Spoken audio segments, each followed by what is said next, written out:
Okey, yang ni nasihat kedua. Jadi nasihat pertama ni nasihat kedua pada diri saya dan pada sahabat-sahabat player baru dan vendor-vendor. Okey, pertama. Okey, untuk saya nasihat pasal sabun.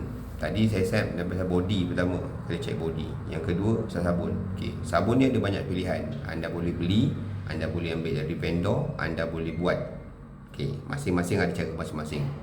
Macam saya pilih untuk beli. Walaupun pada awalnya saya pilih untuk membuat. Tapi bila saya tengok, bila buat, dia mendatangkan kos yang ambil kos, ambil masa saya, ambil lokasi. Lepas tu nak kena simpan dan peram. Dan ada benda-benda yang saya tengok, macam saya ni bukan pakar sabun. Sebab apa? Bila saya nak buat sabun, saya kena tahu pasal sabun. Saya kena tahu bahan apa yang dibancuh dia, bahan berapa jenis bahan, macam mana surfactant dia, ada kod dia ke, bahan mana cantum jenis-jenis. So saya tidak mau memandang kepala untuk membuat bancuhan. So saya beli. Mana saya beli dari kilang lah. Mana kilang hantar sabun kat saya. Kalau kita nak beli daripada player baru, contoh player ada yang ada bagi bahan sama, ada juga yang bagi dalam bentuk raw material macam plastik tu kan. Tapi anda kena ambil, still anda kena bancuh. So bila anda bancuh, ambil masa pada anda untuk bancuh. Memang dari segi marginnya bancuh ni dia memang tinggi sikit lah daripada beli.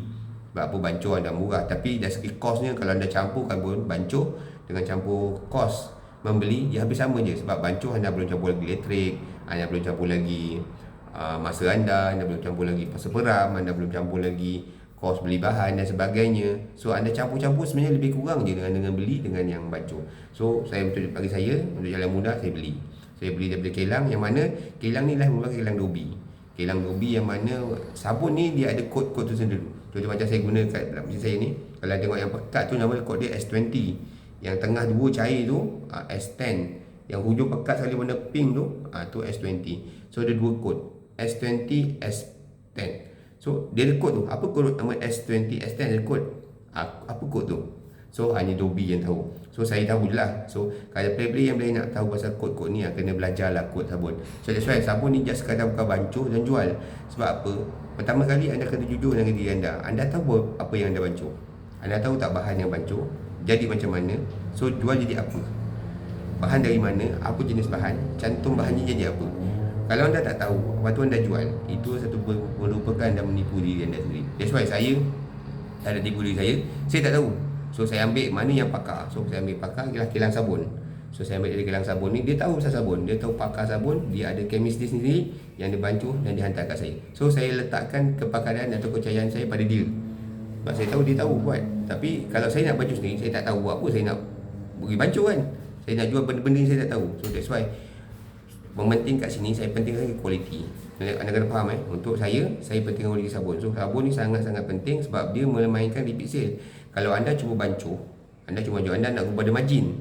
Itu pandangan saya. Bila anda guna pada margin, anda akan menggunakan kualiti sabun. Sebab sabun game utama macam saya, pandangan saya untuk sabun ialah repeat sale. Kalau sabun tak boleh buat repeat sale, bahaya, anda stop. Jangan buat sabun tu. That's why untuk apa-apa sabun yang anda nak main, anda kena ambil sabun tu, anda kena test dulu sabun tu. Sabun ni boleh pergi tak atau tak boleh pergi.